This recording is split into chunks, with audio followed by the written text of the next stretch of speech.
Hey guys, நான் உங்கள் சுஜி, இது உங்கள் பிளெஸ்வெல் சேனல். இன்றைக்கி நம்ம சேனலில் உங்களுக்காக நான் போஸ்ட் பண்ணியிருக்க வீடியோ புது பானை அண்ட் புது இரும்பு கடாய் வாங்கி அதை எப்படி சீசன் பண்ணி நம்ம யூஸ் பண்ணோன்ற விஷயந்தான்.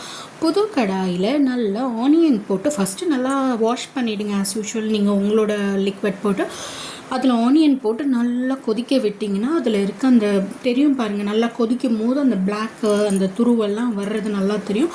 கொதிக்க வச்சுட்டு நல்லா வாஷ் பண்ணி எடுத்துக்கோங்க கடாயை. திரும்ப கொஞ்சம் ஆயில் ஊற்றி திரும்ப கொதிக்க விட்டு கொஞ்சம் சுடு தண்ணி வச்சு நல்லா கொதிக்க விட்டு எடுத்துக்கிட்டிங்கன்னா கடாய் ரெடி ஆகிடும்.